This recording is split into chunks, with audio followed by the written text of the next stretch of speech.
Okay, so this chapter opens up by showing us that Asta has sort of gotten a major power up during the 1 year time skip, and that is that he found a way to extend the time limit for his double union from 5 minutes to 10. And the way he does this is by, instead of transforming fully, he just focuses the transformation into one single part of his body, which is why when he transformed at the end of the last chapter, he didn't have all the horns that he should have when he's in his perfected double union. He's basically, I'm guessing, still in his dark mode, but he transformed his right arm into being in the double union state. And he says that by doing this, he's actually able to condense the anti-magic he outputs with his attacks, making them a lot stronger than they normally would be. Now, most of this chapter is just a fight between Asta and Lucius. We see Asta going in for an attack using the Demon Slasher, but Lucius is actually able to pretty easily dodge it. Then he counterattacks with his own time spheres, and Asta tells Sister Lilly to run away right before he goes in to destroy them. And I like the narration that Tabata has during the beginning of this fight, about how time magic should be invincible by nature, but because anti-magic is a natural, it's the perfect counter to it, which really highlights the duality between the two of them, because with his magic, Lucius should naturally be unstoppable, but because Asta is the flaw of the world and has no mana or no magic, he's pretty much the only and biggest threat to Lucius's plans. And then we see Lucius create a giant time spear and he shoots it at a building instead of shooting it at Asta, revealing some people inside of the building, which he did this solely to distract Asta for a moment. And this actually ends up working, obviously, because when Asta actually goes and yells at the people to run away, Lucius sneaks up behind him and puts his hand on Asta's head. Now Asta is quickly able to react to this and slashes at Lucius, which he again easily dodges, and he thinks to himself, he didn't change.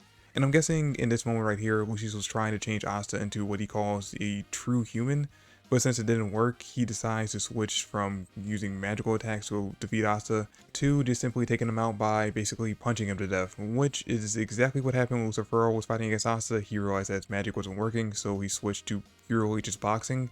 And we actually have Asta even commenting that, hey, this is just like how it went when I was fighting against Lucifer in the last arc.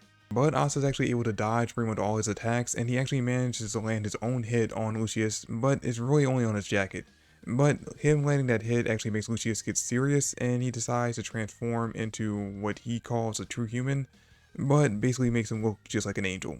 And he says he got this form by using his soul magic to purify devil power, which I'm assuming he got when he defeated or made a contract with Astaroth. So I'm guessing that the same way he did with Lucifer, where he ate his heart and assumably gained his power, I'm thinking he did the same thing with Astaroth when he actually went to make the contract with him. Instead of actually making a regular contract, he just killed him, ate his heart, and absorbed all his power for himself. Which would make sense why Julius was never aware of the fact that he was tied to a devil. But yeah, by purifying Astaroth's power, he says he switched it from being demonic to sacred / angelic. So yeah, I've been saying for a long time now that at some point we would end up introducing angels into the story, but I never would have thought that this would be the way that we end up doing it. But when you think about it and the way he explains it, it actually makes a lot of sense that by purifying devil powers, then you would be left with just angelic ones. Now, that being said, I don't think that Lucius's true humans, as he calls them, are going to end up being the series' actual stand-in for angels, but clearly they're incorporating angelic powers, so this is definitely going to lead into them showing up at some point. And you know what, considering we spent so much of the series fighting devils, I wouldn't be surprised if the antagonists of the final saga would actually end up being angels, or angel-like creatures. And you know what, just like how we ended up getting some devils that were good, like Leave and Nox devils, maybe we'll end up getting some angels, maybe one or two that actually also end up being good as well and join the good side. Because I've been saying for the longest time now, for like literally years, that the major power up that Noelle should end up getting would be her getting a contract with an angel. That way we can have each of the main 3 characters be contracted to different races, one with a spirit, one with a devil, and one with an angel. Now, right after he transforms, Lucius immediately grabs Sister Lilly, which he does so quickly that Asta doesn't even notice that he moved. Like, he literally just blinks, he's gone, and then he blinks again, and he's right there in front of him again, with Sister Lilly in his arms.